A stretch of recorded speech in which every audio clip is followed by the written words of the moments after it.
Ever wondered what makes TV so powerful in Jamaica? Time to find out. Welcome to Global TV Group 358, where television meets innovation. We're not just about shows, we're about shaping society. In Jamaica, TV keeps you informed, connects diverse voices, and supports democracy. Imagine a Jamaica where broadcasters unite, sharing data and collaborating globally. That's us, a unified voice in the TV industry. Did you know TV advertising is still king? It drives website traffic, boosts brand equity, and powers integrated campaigns. Even in an age of digital, TV stands strong, resilient in tough times. Our global TV deck is your treasure trove of insights and data. With charts, graphs, and success stories, it's your guide to impactful TV advertising. Curious to learn more? Visit our website and see how Global TV Group 358 keeps television at the heart of entertainment in Jamaica. Get ready to binge watch the future. Corruption is a vile disease that sucks and drains the health out of something good. Corruption in society is an evil moral infection that keeps community in the state of perpetual sickness.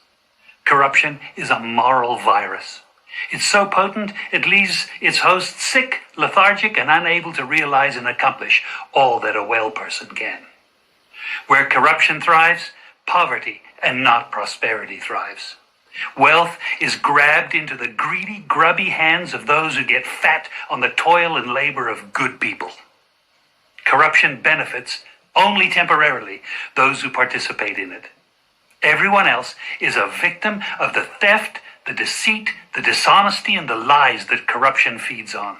You need to know that a corrupt person is stealing from you. Corruption is filthy work and despicable acts of treachery done under the table and behind closed doors. Corruption is a disgusting shame. Corruption keeps a nation back from true development and from progress. Wise investors steer clear of a corrupt environment. They would rather put their resources into a place where the playing field of opportunity is equal for all and not bent towards feeding the financial lust of corrupt, lying, cheating, thieving politicians and government officials. How many wonderful development projects have been lost because the investors didn't want to do business in a swamp of evil? When those great projects go to another nation or to some other place, we all lose. Believe me when I tell you that corruption steals from you, it steals from all of us. Corruption plunders the nation's wealth. Corrupt people compromise on truth, equity, and fairness, choosing instead to feed off the short-term benefits of crookedness, exploitation, and financial perversion. Corruption is not just a personal matter, it's a culture. It's a way of life, not just for individual people, but for companies, communities, governments, and nations. Corrupt nations, hiding behind large companies, will seek to invest in other weak nations in order to take over the assets of the nation that they've invested into. They will provide financial loans to a nation for the much-needed infrastructure, and they will do it with assets that they provide. They will sign contracts by lining the pockets of rotten government officials who participate in this kind of corruption and are then held hostage by their own deceit and greed. Corruption is nothing less than a form of theft and national robbery. A corrupt person steals from everyone in society.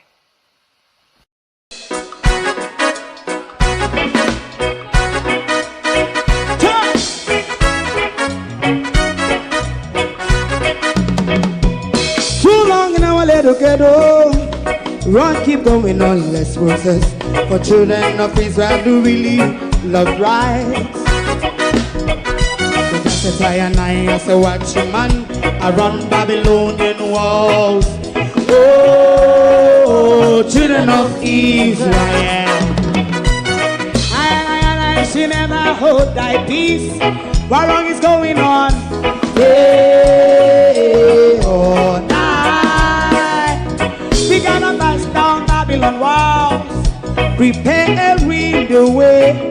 Prepare the way for your people. Let's go. Fight down war and crime.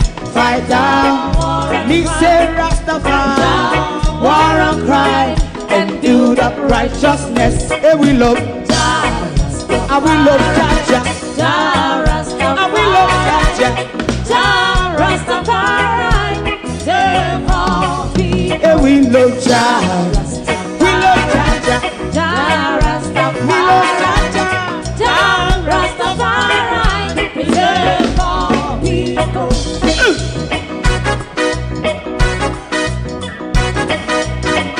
Put time away again. Listen, yeah. Just as I say, watch a man, I run Babylonian walls. Oh, children of Israel, I should never hold thy peace while we penalize. Hey, oh, night. We gonna bust down Babylon gates.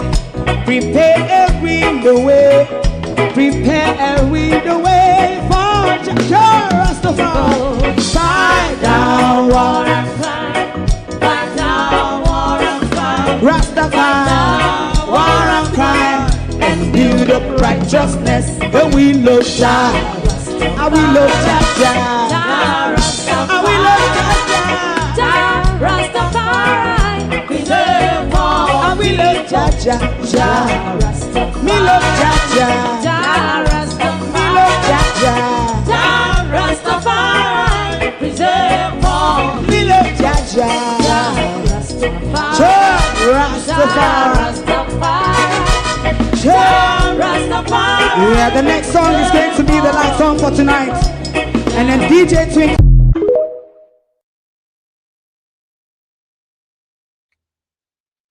The push for a digital society, the push for a cashless society in an infrastructure that was never prepared, but is failing and will never be ready for the 2030 vision or the 2030 agenda. But it is being pushed on us slowly, peck. Will you stay quiet and rolled up yourself into a surveillance enslavement, a cashless controlled society? Are we serious to be so quiet about this digitalization in a post-Melissa risation? Good morning, everyone, and welcome. Thank you all for joining us. To my community of party and all my family members, platform moderators, membership holders, viewers, subscribers, commenters, and trolls. Good morning. Welcome. I don't know what happened last night.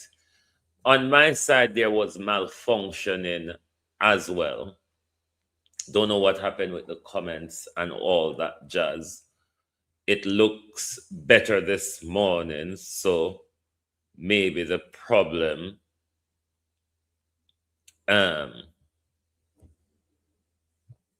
kind of clear up itself. But morning, everybody, and welcome. Oh no do. Morning. Sorry for the late start. Me get up and have a urge for fried dumpling, fry eggplant and pear, as opposed to usually having my smoothies in the morning. So me did have to go cook longer breakfast. Debbie Jervis TV, good morning. Miranda Ruddock, Barbara Simpson, Wayne Evans, Lynette Jenkins, good morning.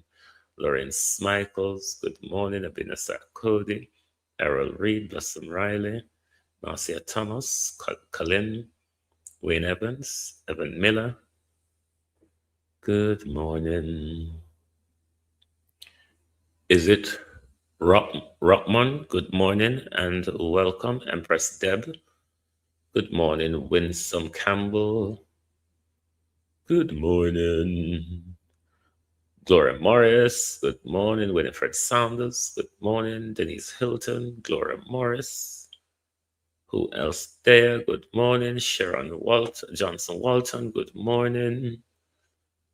Marcia Thomas, Evan Bradford, Ladybug, Byron, Marcia Gale, The Easy Jerk World, Sophia Hall, Raymond G. Morning, everybody.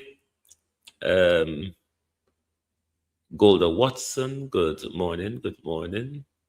Carol Gale, good morning. Morning, everybody. Are you ready for the digital society? A digital society where you will be left to the mercy of the charities who stood up for Jamaica in the aftermath of Melissa, left to the mercy of the entertainers and the vloggers, because even if the shops have food, Andrea, even if the shops are open, no current, no reception, no, and you can't pay for food.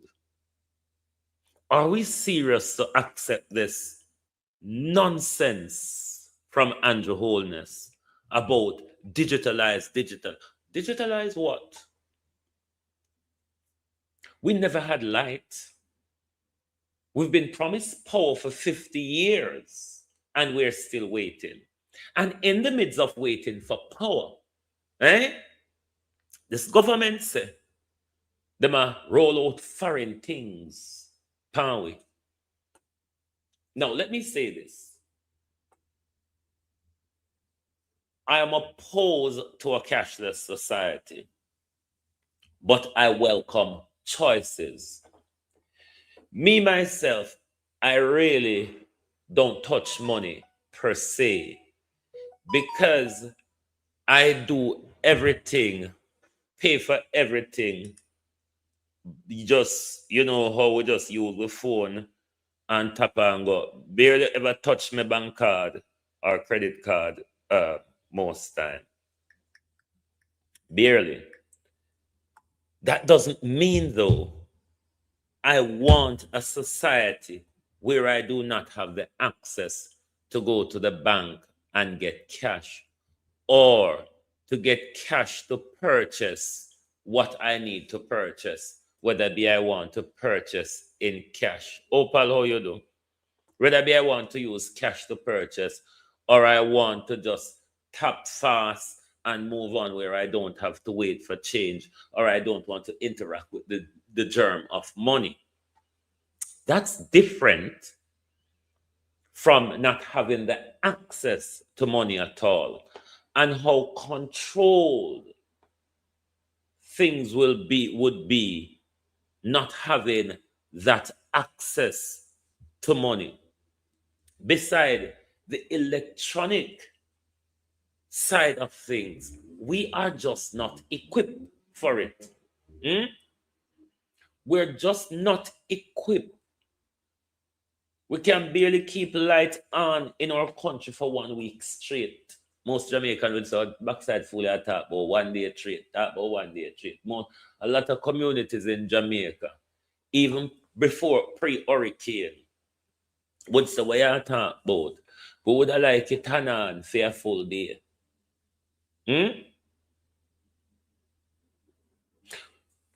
We're going to go to our article.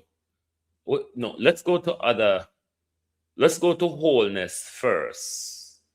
Because we must take you down memory lane and remind you of the bullness that this youth is forcing upon us, where people are asking to push our direction.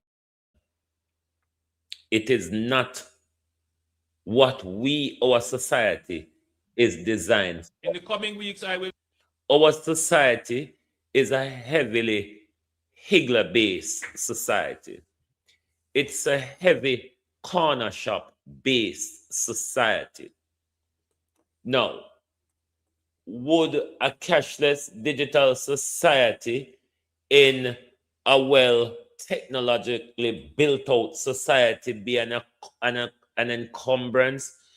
Possibly not, because once you have proper phone reception and you have that little handheld device where we can tap with phone or a card pan, that's choice. But how much of those people can afford that system or have the capability to transfer over to that electronic system.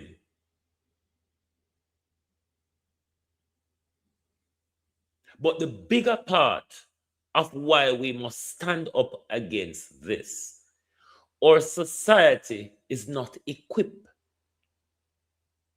We don't have a grid that can keep power on constantly without a disaster. It's not like that for us. It has never been like that for us. It has never been like that for us. Of course, we want advancement and certain levels of modernization. It must not, though, comes at any risk or disadvantage to us. And this digital society, especially the cashless part, I more have a problem with the cashless part than the digital part, because the world is going digital. The cashless, though, even Britain not ready to prepare for this thing where Andrew Holness I tell we to prepare for. Not even Britain already for it. Because you never see nobody pan them stall with electronic device or collect money. It's still a cash society when we go to the markets.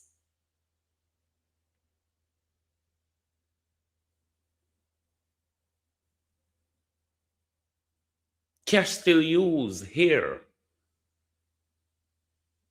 In all sorts of areas and business.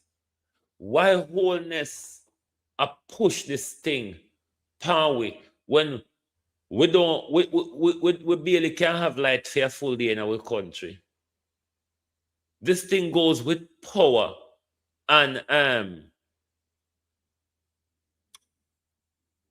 the telephone reception. You don't have power, you don't have signal, you cannot pay. You don't have power, you don't have signal, you cannot pay. You cannot pay, you cannot buy, you cannot buy, you cannot eat. In the coming weeks, I will be making certain announcements regarding the acceleration of Jamaica's intention to become a fully digital society.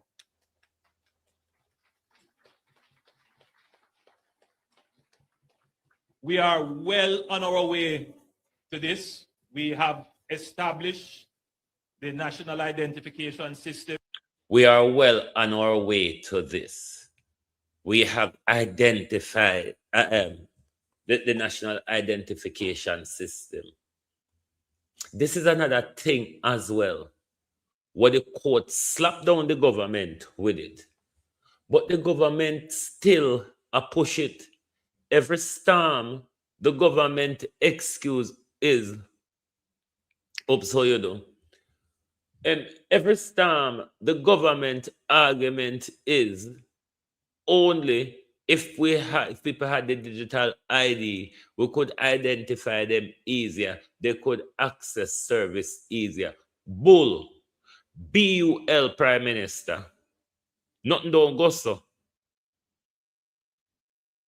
It's the same way we see the government use, because in these rolled outs, Lossum Riley, in these rolled out, they start to target, they tend to target the young minds first. And let me tell you, when Britain was introducing this high-level bullshit, this was introduced to our children for years before nobody thought ramp up the argument about digital ID and them something and cashless. Anybody have children going to secondary school here in England can tell you, long time now, Lovelock's doctor. Long time now, anybody have children going to secondary school, especially here. A long time with children them have their money on them finger. Finger, finger. They always start with the young mind. When they're ingrained in things, in society, they start with the young mind. Just like you see, just to sidetrack a bit here, just like you see in the transgender push, they target the young minds as well. When they need such a mass change in society, they always start with the mind who is likely to rebel further down the road. So you ingrained it within them. So you prevent a rebellion further down the road because it becomes normalized to them. Now, let's go to the school bus system. It's not sidetracking. We are still on track. The school bus system and the fare discount. It's that process also of normalizing the digitalization, the cashless system to our children. If you don't understand it to be so, it's exactly so. So we know to grasp up these things without understanding the down the road implication to some of these nonsense. Let's listen to the idiot one more time. In the coming weeks, and days, I'll be making certain announcements regarding the acceleration of Jamaica's intention to become a fully digital society.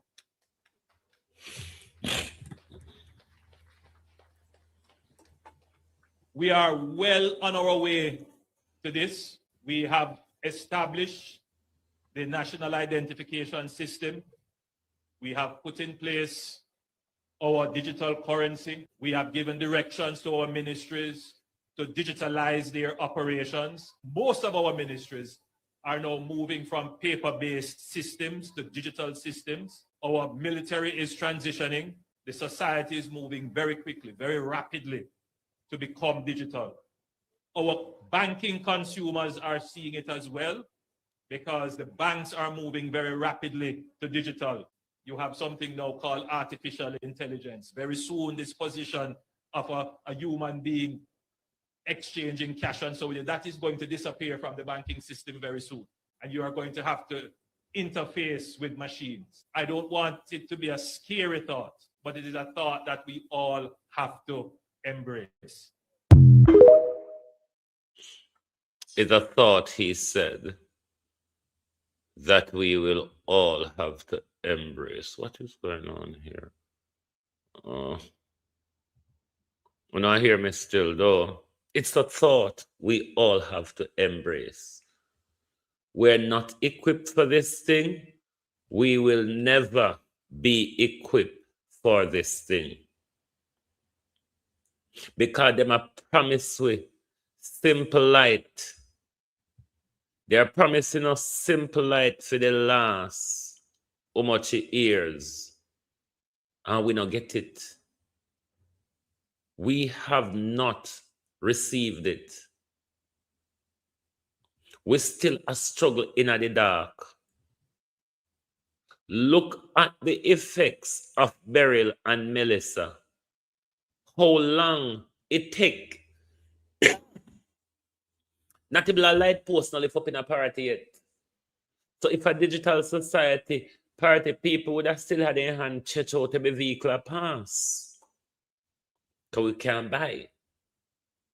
We must not entertain it. We don't have a society equipped for it.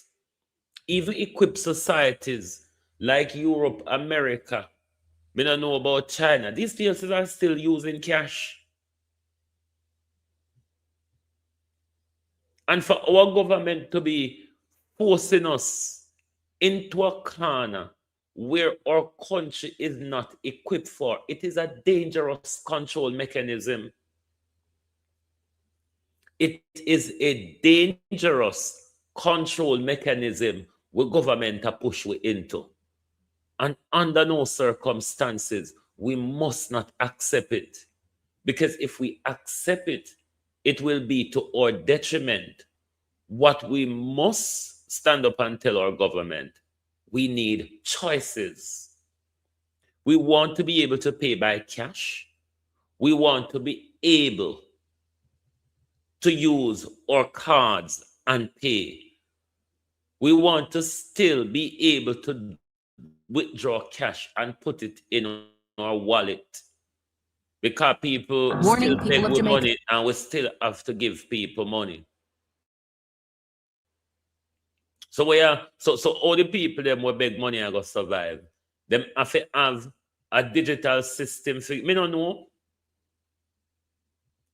We must not accept it. The court already tell we say needs are slavery, needs a dictatorship. Because the way all the prime minister want to push needs, you couldn't access no government service, not even to apply for a passport or a birth certificate if you don't have needs. That was the implication of needs. You wouldn't be able to apply for your birth certificate. You wouldn't be able to apply for your passport. You wouldn't be able to apply for your TRN. You wouldn't be able to access any government service without the galangen.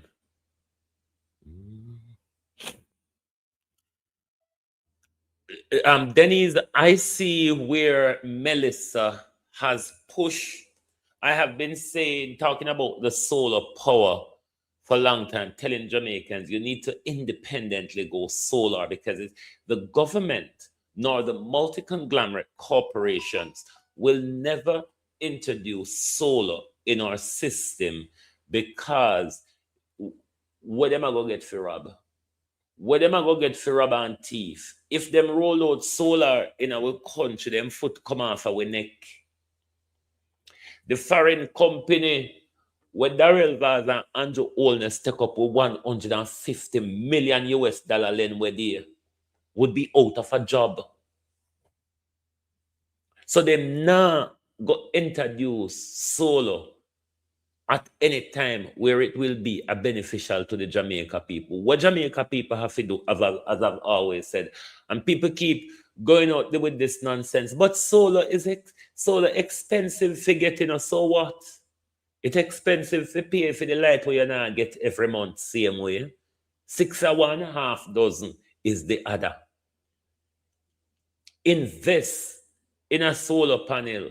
The money is sometimes when we borrow money by car or bank, borrow by solar panel.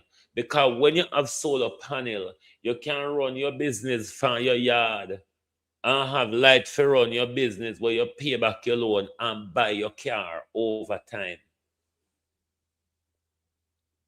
And we, the people of Jamaica, going to have to take up solar in our hand and make sure, say, we strangle the multi-conglomerates. We sit down.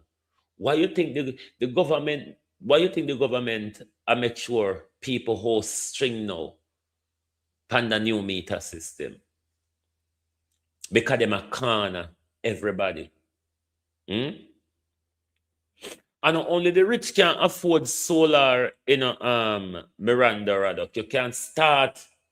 You can start with the small package, and then you continue buy one panel to provide you more. But we cannot look at the price, and let me tell you why we cannot look at the price. Anyway, we forget the money a month time pay JPS for the extortionate what they're not providing us. We have to pay them. Big barrel steel, we have to pay them. During Melissa, I was said, just go on Amazon, go look on the complete standard generator system. People can start with those, and then over time, you buy one panel, add to it. Make a muckle. We have to start little. Because the money what we have spent a month time on JPS, we know it don't worth it. We know it don't worth it. But in the long run, glorious way, how you do? In the long run, when you cut off your nose and spite your face to get the solar installed, in the long run, you save more money in your pocket. In the long run, when the government system is down, you still up and running. We have to think strategically, people. It's coming to a time where we're going to have to go to mountains, go live. It's coming to a time where we're going to have to live in a forest and desert. Because the digital society that they're creating is a system of enslavement. Is the modern all-out enslavement. It's the modern control. They control your money. They control what you eat. They control what you have access to. We cannot sleepwalk into these things, people. This is not a thing where we can fight we way out of like how we fight we way out of shackle slavery, you know. What we can do though, we can make strategic planning for them. We can make strategic planning. Start sacrifice yourself and buy with Starlink put down and buy with solar panel put down. That's when we live in a mountain and bush. We can still have connection to the rest of the world, but we don't have to be controlled by those who control it. We have to think strategic, because if we don't, we're going back into slavery. And remember, say, this is not time when people have spirit and tenacity to fight to get out of slavery. When we're going at this level of slavery, every other generation will burn into it and succumb to it. So know what you are doing. Telling about modernity and modernization, then kill the human spirit and then kill the social life. Warning, people of Jamaica. Say no to NIDS. So there's something big happening to the world right now that almost no one is talking about. And I think in the long term, this is going to change the way we all live our lives. And I'm talking about digital ID. This government will make a new free of charge digital ID mandatory for the right to work by the end of this Parliament. Let me spell that out. You will not be able to work in the United Kingdom if you do not have digital ID. Now, it might sound like it has nothing to do with economics or finance, and maybe it sounds boring, but the truth is, this is one of the most important changes that governments are pushing right now, and it's happening almost everywhere at the exact same time. In the US, at least 25 states have already launched digital driver's license programs. That means you can now pull out your phone instead of your wallet when you check into a flight, for example. And in Europe, they passed a law last year that makes it a requirement for all member countries to roll out a national digital ID wallet by 2026. In China, they just launched their version this summer, which links it to their social credit system. Countries like South Korea, Singapore, Nigeria, the United Arab Emirates are already doing this with their digital IDs. Now, you might have heard of digital IDs before, but I don't think most people really understand what it is because it's not being debated or talked about in Congress. It's not really trending on CNBC. And most people probably don't even realize that this is actually happening. But what's interesting, though, is that the United Nations has made it one of their goals, quote, legal identity for all by 2030. And the people funding it, of course, the World Economic Forum and the World Bank. And now Europe and the US are writing all of this into law. In just the last decade, the number of national digital ID programs have doubled. Today, over 100 countries either have one or are building one right now. And when I first thought about it, at least on paper, it sounds kind of nice. It promises to cut down on fraud and make travel easier, and it onboards about 1 billion people who don't have any legal ID. But once you look into how much power this will give the governments of the world, you're going to be shocked. Once your entire identity is digital, Whoever controls that ID can control a lot of power. And I don't think RFK Jr. is exaggerating when he said that this is turnkey totalitarianism. It lays the groundwork for global medical surveillance of every human being. So in today's video, I want to help explain exactly what this is, how it's going to work, how it's going to tie into our financial lives, and what you should be prepared for. So with that said, let's get into it. Hi, my name is Andre Jick. Hope you're doing well. Cover the finance and stay for digital IDs. So before I get into the details of how governments are planning to roll this out, let me first explain what a digital ID actually is, because I think when most people hear that, they just imagine it's a picture of your driver's license saved to your phone. And it kind of is that, but it's also a lot more than that. So a digital ID is a secure electronic form of ID that verifies who you are.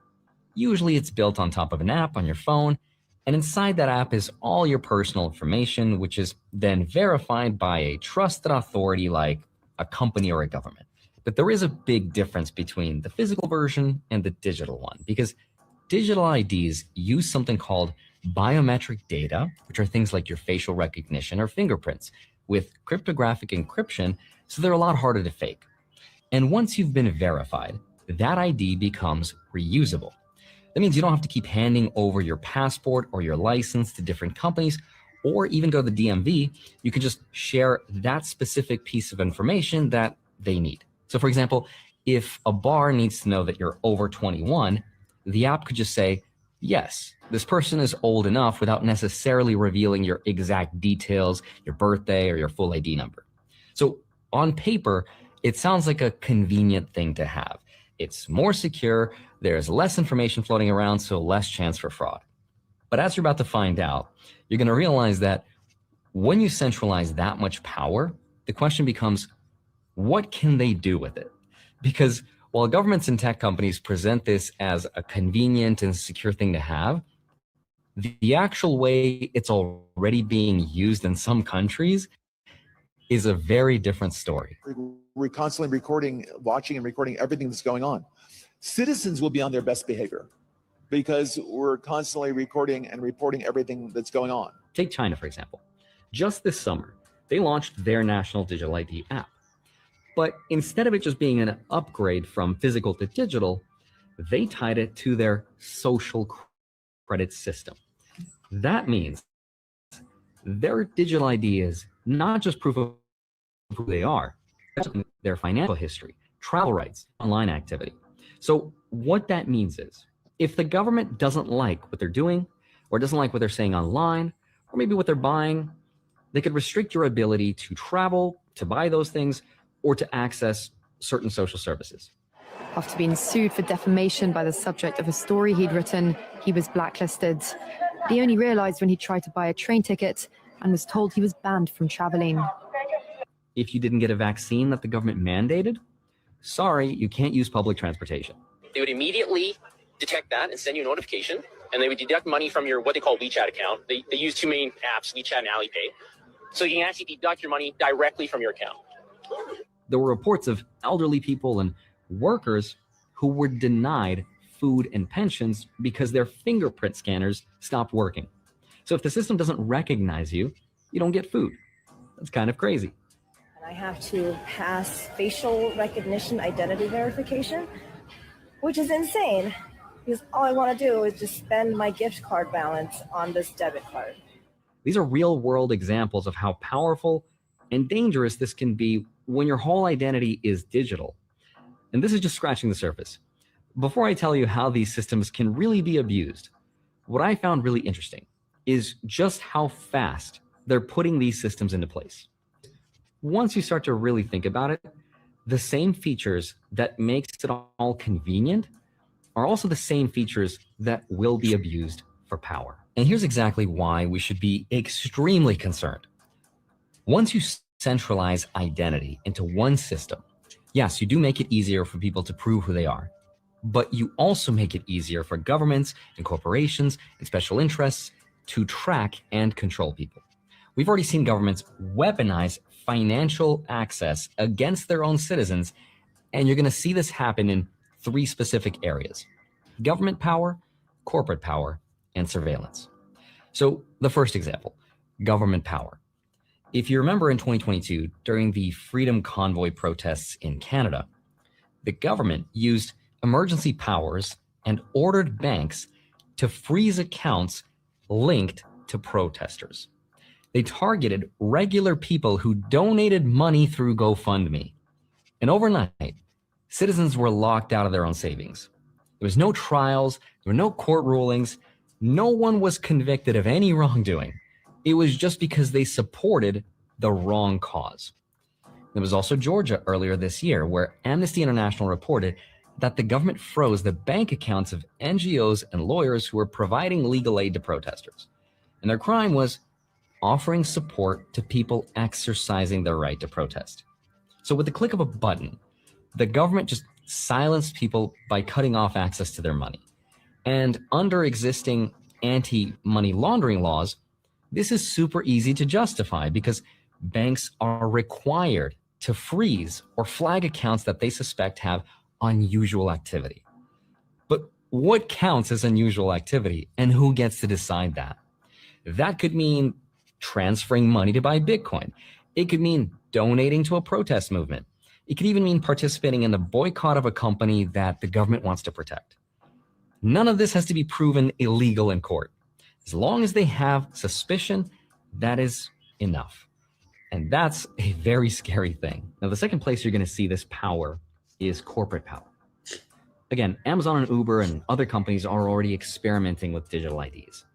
But once it becomes the standard, it will stop being just identification. It will become what some people call a super cookie, right? Like, think about how a website uses cookies to track your browsing and sell you ads, right? But now apply that across your entire identity. That opens the door to something called dynamic pricing. And that's a shareholder's dream, by the way. Here's how it's going to work. Think about how airports charge us like $20 for a sandwich or a bottle of water. Why? Because they know you're trapped. You're not going to leave the airport, get an Uber, and eat somewhere else, and then come back through security. You are stuck.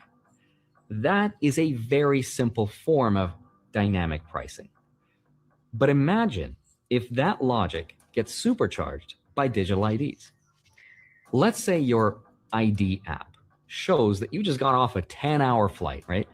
The system knows where you've been. It knows your wallet balance. It knows you're hungry.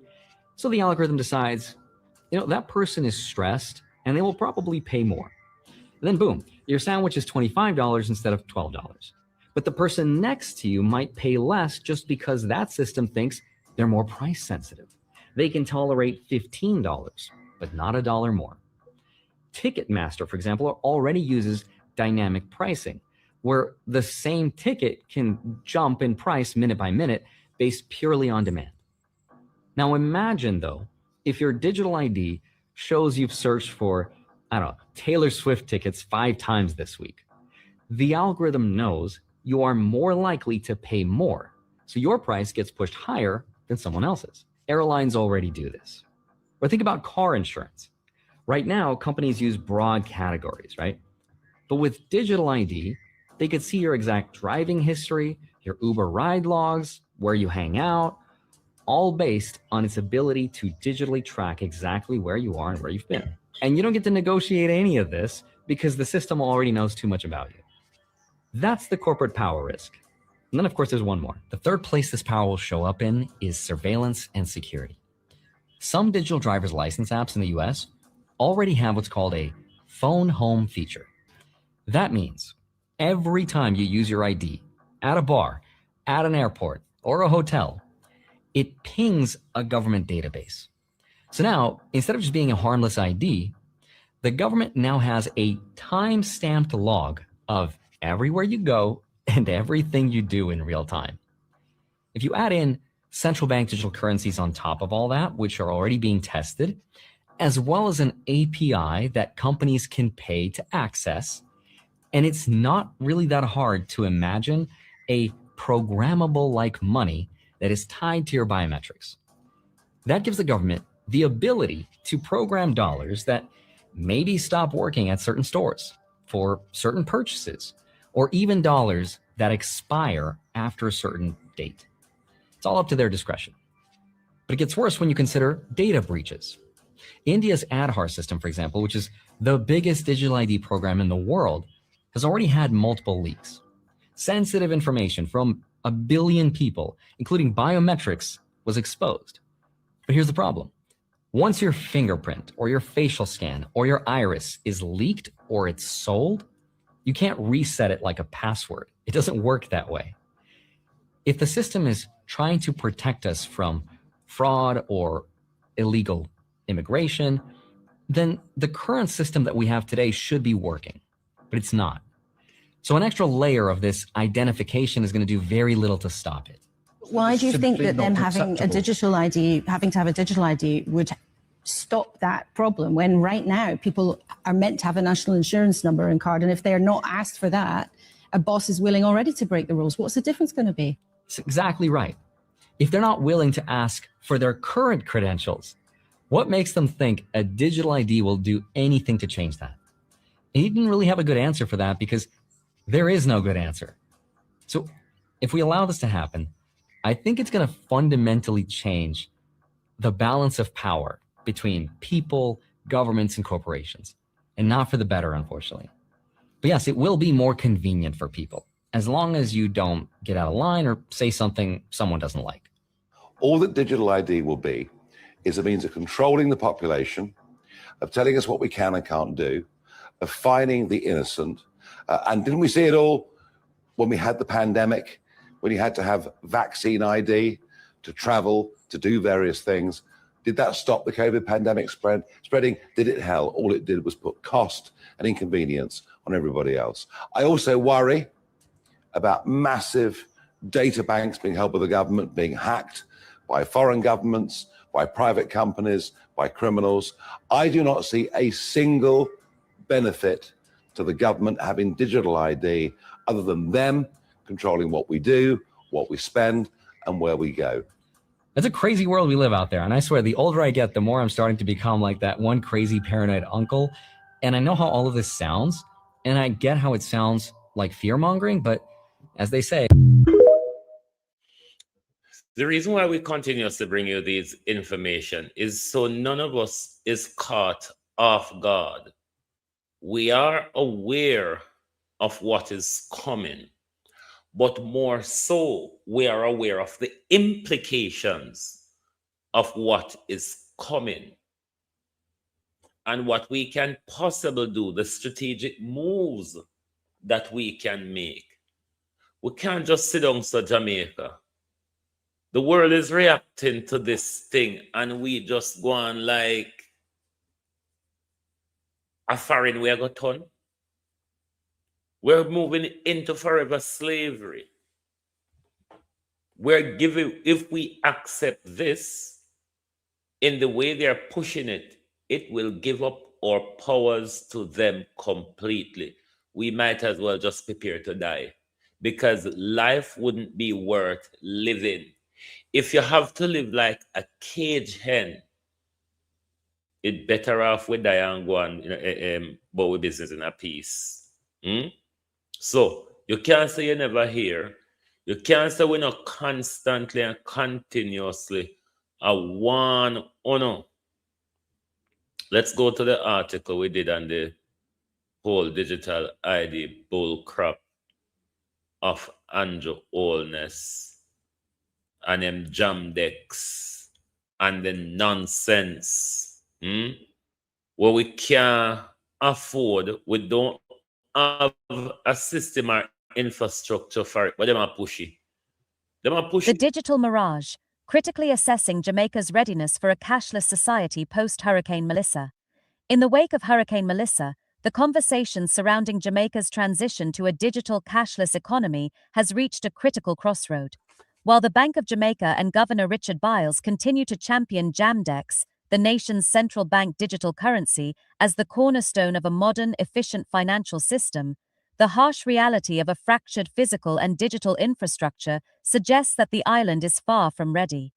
The recent push for digital adoption, spearheaded by initiatives often discussed across platforms like GTV, faces a massive wall of economic, psychological, and structural resistance. The conflict of priorities, innovation versus survival. The recent friction between the BOJ and the Jamaica Bankers Association highlights a fundamental disconnect. Governor Byles has criticized deposit-taking institutions for their slow rollout of JAM-DEX, urging a shift toward a less cash-dependent society. However, the JBA's response paints a picture of a banking sector forced to choose between visionary digital projects and the immediate practical needs of a population recovering from a natural disaster. In a post-Hurricane Melissa environment, banks are prioritizing the restoration of basic services. The JBA noted that substantial investment is required to integrate JAM-DEX into core systems. For a nation with broken infrastructure, these finite technological and financial resources are currently being diverted to more urgent daily transactions and customer convenience. This includes ensuring cash availability at ABMs and enhancing the reliability of the real-time gross settlement and automated clearinghouse systems. When the power grid is unstable and cell towers are down, a digital wallet is useless, a physical banknote is not. The infrastructure gap, a digital house of cards. A truly cashless society requires 3 pillars: universal internet connectivity, a stable power grid, and high-tech point-of-sale systems. Hurricane Melissa exposed the fragility of all 3. The BOJ has urged banks to upgrade POS machines to accept digital currency, but the business case for this remains weak. The JBA argues that these expenditures must be weighed against other technology investments that deliver immediate and measurable value. In many rural and storm-hit areas, the infrastructure is simply not robust enough to support a 24/7 digital-only ecosystem. Without a plan B for when the digital grid fails, forcing a cashless transition could leave the most vulnerable citizens, those without high-end smartphones or reliable data plans, completely disenfranchised during a national crisis. The psychology of trust and low demand. Beyond the wires and servers lies the issue of public trust. The JBA observed very limited customer uptake, even among institutions with large client bases. This trend is consistent with global patterns, but is amplified in Jamaica by a cultural reliance on cash. In the aftermath of a hurricane, cash is the ultimate failsafe. It requires no electricity, no signal, and no middleman. While GTV and other media outlets may highlight the convenience of digital payments, the average consumer remains skeptical. The integration costs for banks are high, and the perceived value for the consumer remains low. As long as the broken infrastructure makes digital access intermittent, the Jamaican public will continue to view cash as the only reliable medium of exchange. The critical requirements dilemma. The JBA also pointed out that banks are currently mandated to migrate to the ISO 20022 messaging standard, a massive technical undertaking. With limited technical talent and capital, the forced adoption of JAM-DEX is viewed by some as an additional burden rather than a solution.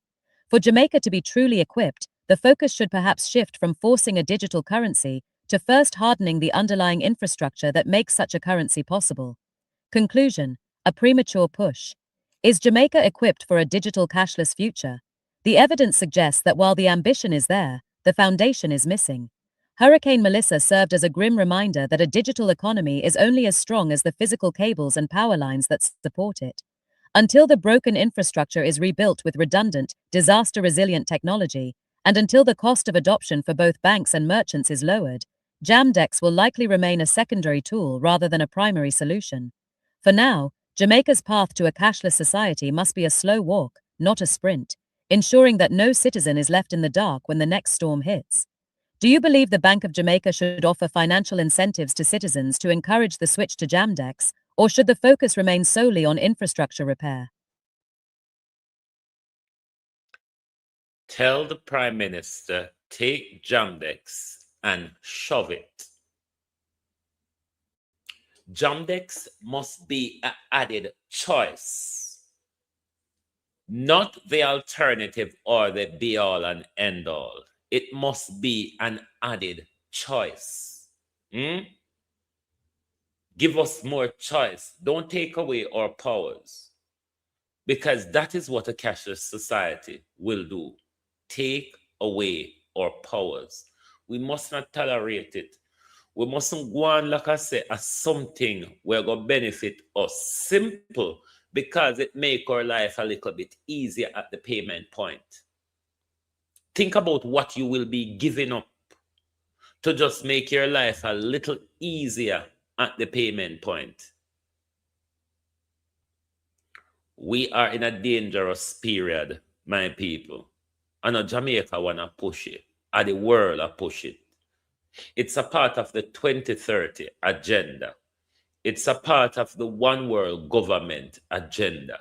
It's a part of the mark of the beast agenda. On a dirty Christian, on so silence to the ungodlyism of this world. When you sell out, you see, when you sell out more on the politician and the news and the mainstream media, you know.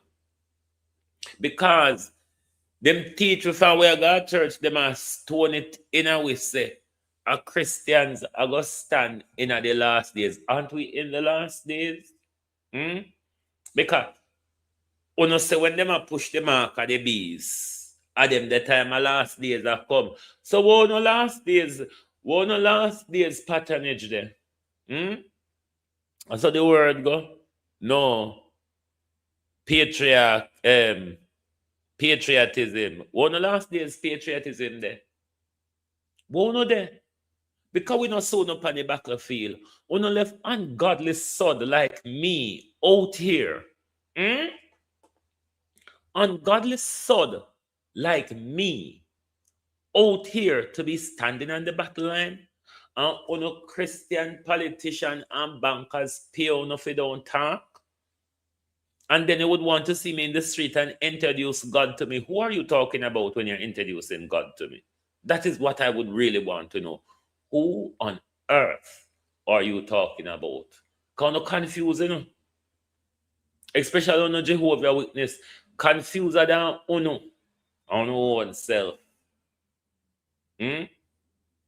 Jehovah Witness coming like suicide bomber when it comes to blood transfusion. They rather die than be saved. Man, no more with enough religious denomination bullshit. Because it's the bullshit that we faster and conjure up. It leave with a spiritual dead, you know. When you know, say we spiritual dead, when me tell you, say when me walk around, I just dead people, me I say, what do you think it mean? Spiritually dead people. Well, all we want to do is make life easier. We prefer microwave than what. I see a thing in England where people will cook rice in a microwave. I don't know how it works. I really don't know how you cook rice in microwave, but people do it. And these are the little easy life where they can kill off with self. These are the little easy life where they can give over with powers to them for just like an easy life.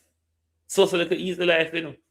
And then when we hand it over for the easy life become a barrier and a burden.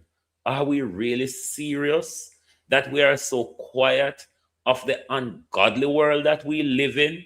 And we have so much Christian who walk and collect offerings Saturday and Sunday? You all need to stop the offering collecting and company battlefield junkers. You junkers in the church. You junkers on the pulpit and in the congregation.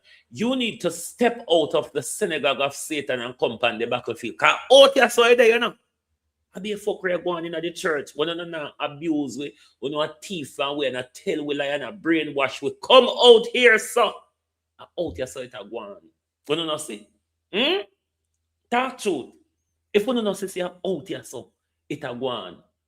Why you not left it to we alone?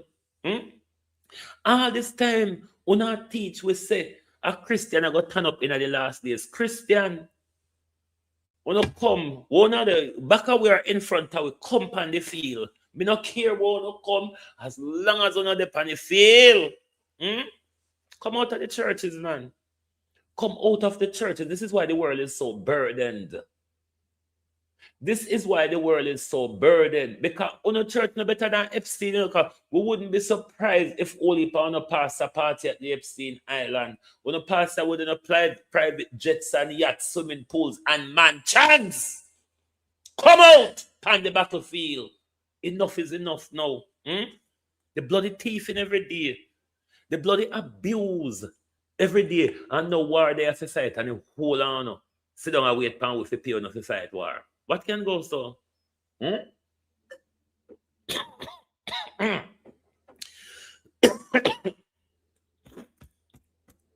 Mariga not teeth choke me. But what can go so Jamaica? Jamaica, we are living in the best and the worst time. How the best part go?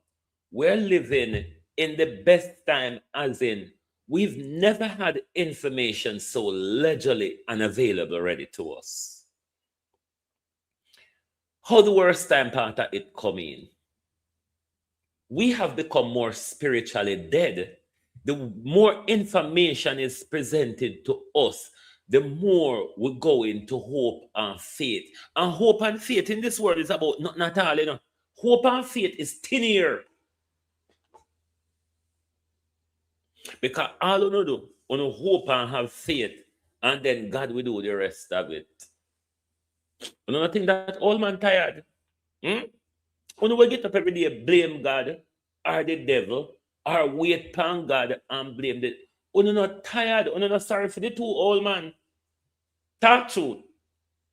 If I did phone a grandfather and everybody get up, sit down and wait upon no two old grandpa to come solve them problem, or blame your old grandpa for the problem where them get up and put themselves in. You're not sorry for the two old man. Start do for yourself. Leave the two old man out of it. A long time they name and call up.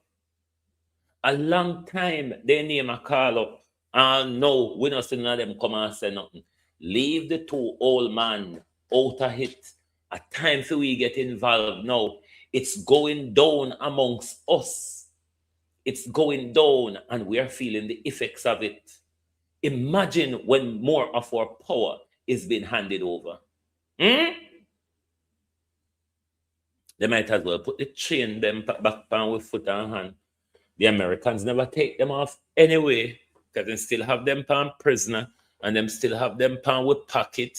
Them still have them pan everything. And Sita come here now. And you are handing over yourself, people. You're not standing up, you're not pushing back, you're not asking any question. I mean, if we stay silent, we're still gonna die or still gonna be controlled. If we make a lot of noise, we're still gonna be controlled or still gonna die. I want to continue to knock on the cell door. Nobody not sleeping here tonight. Unless we have peace. Yeah. So we don't feel make the fear of anything tap with and talk or ask question. Jeffrey Epstein people them still a walk around. Jeffrey Epstein people them still in a power and no silence. Imagine. Imagine how no silence. As a child, Prince Andrew, I tell you, can't do this to me. I'm the Queen's son. Dwayne Vaz, morning. I trouble them, I trouble you, or I dopey them on you. I don't know. I'm just asking. This is just a question, Dwayne Vaz. Is it that them are trouble you or dopey them on you? Which one? Can be a pure just a follow your soul. Is it Dwayne Vaz or dopey set on you? Which one? Dwayne Vaz, Member of Parliament for Central Westmoreland. Today I attended the Savlamara police station following reports on social media alleging that I was involved in an altercation in which a male individual was assaulted. At the station, I was advised by the police constable that a report had been made alleging assault occasioning actual bodily harm. In accordance with the police procedures, I was offered bail on my own surety. I categorically state that I did not assault anyone. On February 22, 2026, I attended an event at Newmarket Oval along with colleagues. During the event, I became aware of a commotion and observed two men on the ground in what appeared to be a fight. One of the men was my driver and the other the complainant. I, along with other persons present, intervened and successfully separated the men. The complainant, who is known to me, subsequently left the location on a bicycle. My driver sought medical attention and is in possession of a medical report. Both the complainant and my driver have since been charged. I categorically state that I was not involved in any assault, and that I am innocent of all charges laid against me. I have made myself fully available to assist the police with their investigations. Labor Right and PNP men who regularly fight over politics. Half the time, uno man will fight over politics. Uno armpit smell like Ramgo tying down no arm. When Jamaica big man them and big woman them are go come out of the fuckery, are fighting over Andrew Holness and Mark Golden, and fighting over Labour and PNP. When we are going to see there's no benefit in it for us. When we are going to see for them 200% rise salary, our 20% rise is no match to them. We can't continue to make ourselves enemies of each other while politicians pay themselves handsomely. They dine together, they party together, they socialize together, and they laugh at us together. When we are going to wake up,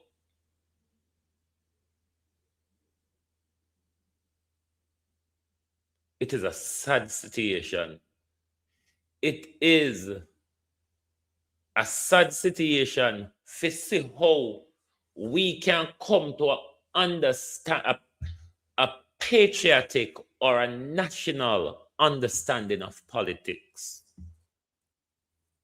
We can wake up to see PNP and Labour now go carry through in the way how it's structured and the way how we deal with them.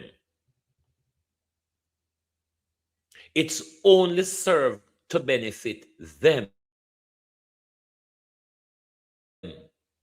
Trust me, all the proof is there.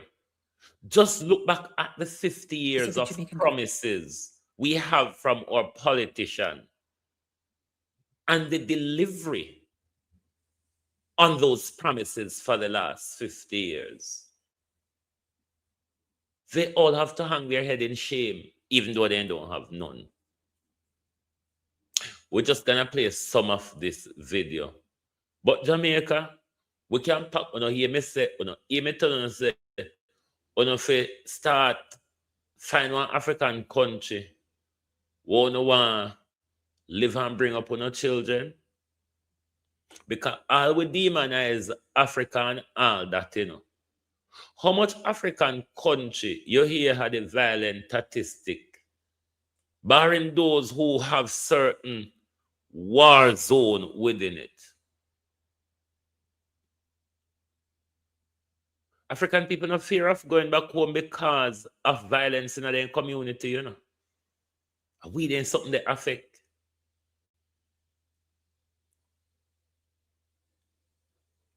One or two person murder for the year in a place like Gambia is a shocking, outrageous thing.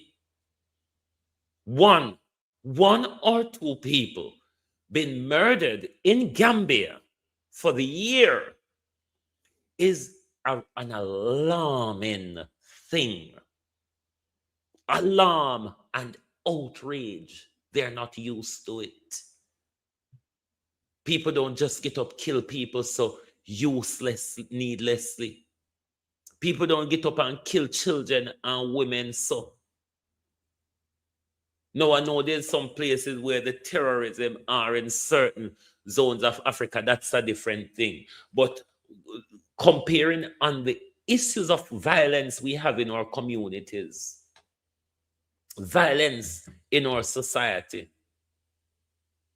the murder and rape in our society. So I don't know what this John Crow call we say if we come back home, can live. Tell road if you stop, that's where you pick them and breathe more. And maybe that can help the population. Can not have money to look after all heap of picking. We not have it. Who know 200% can breed like a rabbit. We have to breed like elephant once in a while. Oh. So the Jamaican government have decided that they're going to sell off Jamaica to non-Jamaicans. Okay? So right now here in Montego Bay, they have these 4 buildings that went up, the highest buildings ever in Jamaica. I think they're 28 stories. And they sold the land, this beautiful parcel of land, it looks kind of like a peninsula, to 2 brothers who immigrated to Jamaica, right? And in their synopsis, they said like, oh, you know, we left China to make our fortune and we migrated to Jamaica, and we are building these hotels, and they're not hotels. If I'm not mistaken, they're going to be apartment buildings, right? So they migrated to Jamaica for a better life for themselves and for their families. They were able to convince the Jamaican government. They sat in a room with Jamaican politicians. For years, Ladybug, for years. And they convinced the Jamaican government that Jamaica should be turned into Miami Beach, South Beach. It should be turned into Rio de Janeiro. It should be turned into Panama. It should be turned into a concrete jungle. Jamaica is not a cosmopolitan city, nor should it be. Jamaica is an amazingly beautiful island that has an incredible powerhouse of energy that is mind-blowing for anyone who is a human being and in touch with their feeling. You can feel that energy that's emitting from Jamaica. So frightened for what is going on in Jamaica, because I'm sure that this isn't the only parcel of land that they've sold off to foreigners. They're going to basically start, which I'm sure they've already done, chopping up Jamaica and selling it off, and not to the Jamaicans. When they sell it off to foreigners, they're basically going to turn it into kind of like Hawaii, right? But the difference between Hawaii and Jamaica is that Hawaii was stolen from the Hawaiians by the Americans. It was colonized, right? The Americans came in, they're like, you know what? We really like your island. It's fucking gorgeous and we want it. And so they basically went in and they strong-armed the Hawaiians. They forbade the Hawaiians to speak their language. They basically eliminated the natural language of Hawaii. And so the Hawaiians had to speak English, and they basically stole the people's land. So now Hawaiians can't afford to buy land in their own country. They cannot. A lot of them are homeless. So the difference is that Jamaica was not colonized. Well, it was, but we got our independence. And we got our independence only to get these crooked politicians to come in and decided that, you know what, it's a fucking brilliant idea that we start selling off Jamaica, and we're going to make sure that Jamaica is studied all over the island. We're going to start having these ridiculous high-rise buildings in Jamaica, right? It's going to mar the beauty. It's going to mar the energy. And I'm sure that when they sat in that room, those politicians, they were given a huge kickback. We will never know what the kickback is, right? Obviously, we know that it's money, but we don't know, do they have a deal that for the next 20 years, they get a percentage of the profit of these places that they're selling off, plus the kickback upfront? Whatever it is, the Jamaicans are not benefiting from it, right? The population of Jamaica, because basically they're going to be working in these buildings. So basically they're going to be making a substandard living, right? They're not going to be profiting. So they're cutting up Jamaica and they're selling it off to foreign people. I'm going to be very curious to see all the countries that they're selling off Jamaica to. And the fact of the matter is that the government of Jamaica represents Jamaica. So if they want to do anything like to sell off the island of Jamaica, the Jamaicans should have a say in it. They should have a say in it. Who gets the island and how much of the island is gotten, right?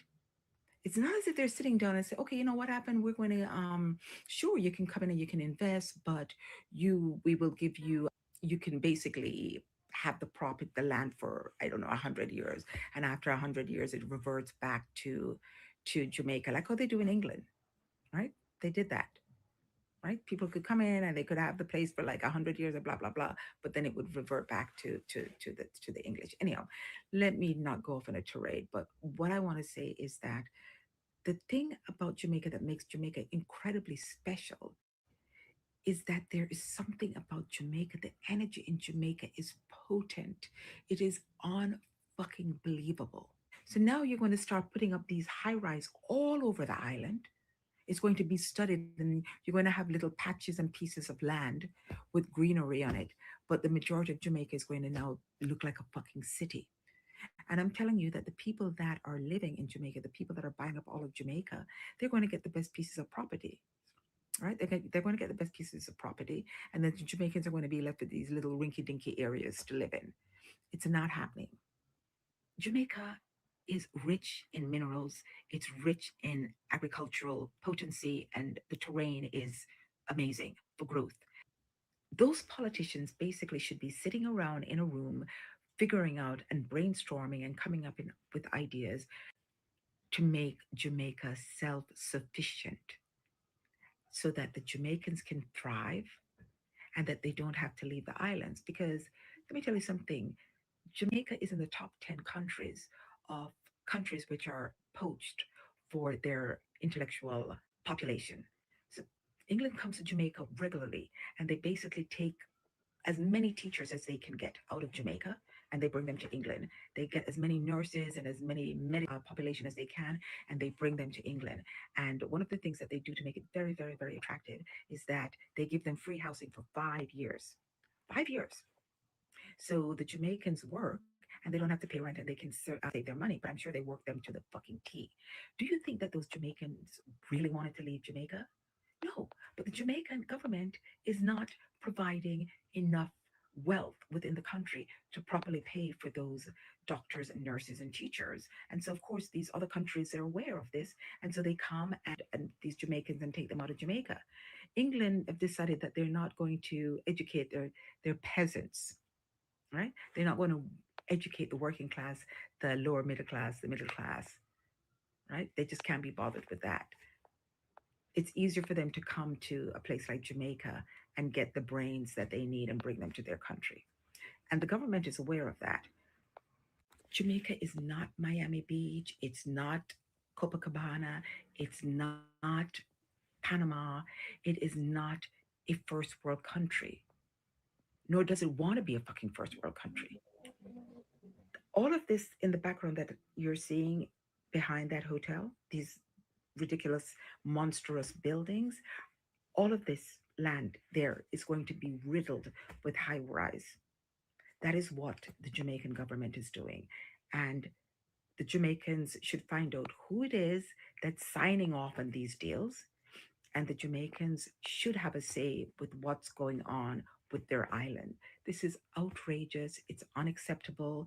It's disgusting. I am so grossly, grossly, grossly disappointed about what's going on with my beautiful, beautiful island because of the bunch of crooks that they have masquerading as politicians when in reality they're just goddamn crooks who does not give a shit about their country and about their people. All they care about is the fucking money. Money and fucking power. And then their plan is to totally destroy this beautiful, beautiful paradise and to totally sell off the entire island to foreigners, where Jamaicans are in substandard positions and in subservient positions. People, get it together. Get it together.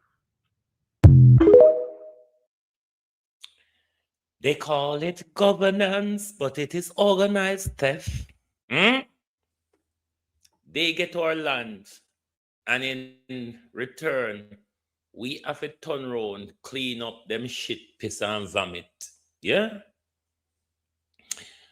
Ladybug, the war will get bigger, you know. Because you see all of them land here with China get in a Jamaica. Them rich land ya we have mineral pan it. Donald Trump and Marco Rubio no want them pan it. We been warning Jamaica for how long about the geopolitical war where come the sad bumbo cloud part of it today and nobody no recognize the danger. Me go on about my business this man because I cuss this man in. If I go for cuss in anger this morning, so I come go on about my business. You understand?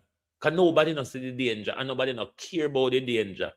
A few we just out here make up useless nice. So I go on. Me I go on. But I hope when the calamity present itself on the doorway, catch you out pan the ball field, a kick round and a play you know. Oh no, all right. Wait till you reach your doorway. Anyway, I come go on about my business because I don't see why I'm not angry, you know. I don't know why I'm not angry. I don't know why Jamaicans are not angry to the point where they want to hold the thing and turn it over. Because if to say our blood, our sweat and tears, and if we end up so, just so, and we no hold you and turn you over, go on about your business, yeah? Go on about your business. Next thing they go say your insight, this and your insight, that, and all sort of fuckery. But go on about your business.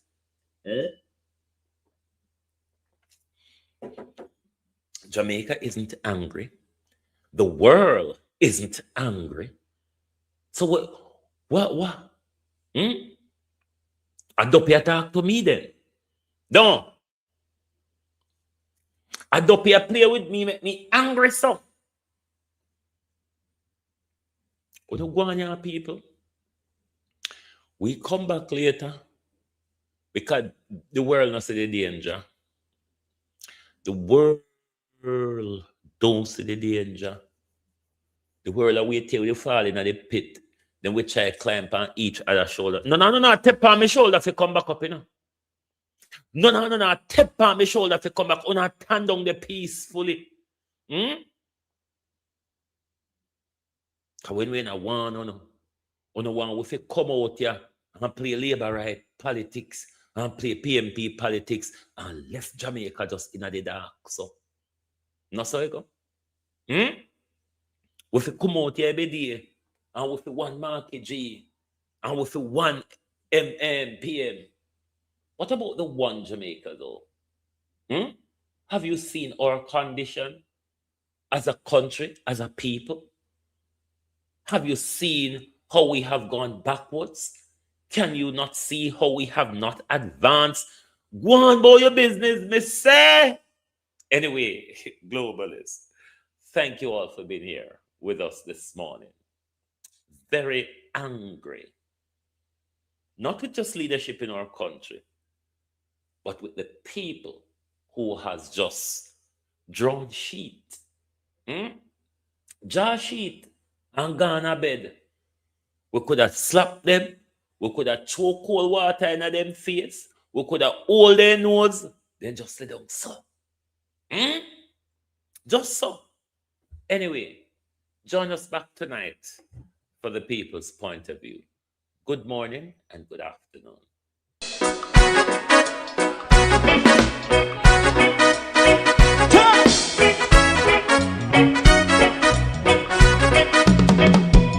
Too long in our little ghetto, run keep going on, let's process.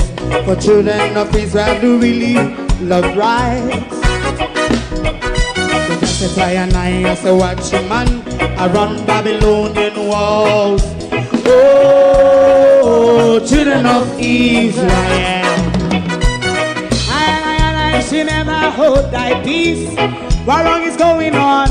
Hey, oh, night. We gonna bust down Babylon walls. Prepare the way. Prepare the way for your people. Let's go. Fight down war crime. Fight down. Me say Rastafari. up righteousness. And we love Jah, and we love Jah, Jah Rasta, and we love Jah, Jah Rastafari, save all people. And we love Jah, we love Jah, Jah Rastafari, we love Jah, Jah Rastafari, preserve all people.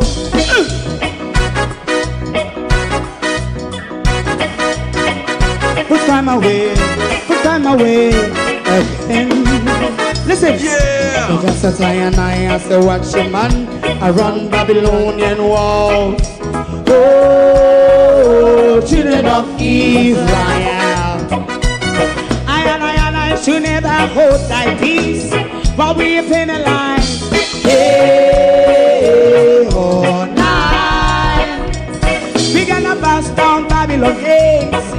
Prepare the way, prepare the way for Jah Rastafari. Fight down war and fight down war and fight. Rastafari, war and crime, and build up righteousness. And we love Jah, and we love Jah, and we love Jah Rastafari, preserve all. And we love Jah, Jah Rasta. Me love Jah, Jah Rasta. Me love Jah Rastafari, preserve all. Me love Jah Rastafari, Jah Rastafari. Yeah, the next song is going to be the last song for tonight, and then DJ Twink.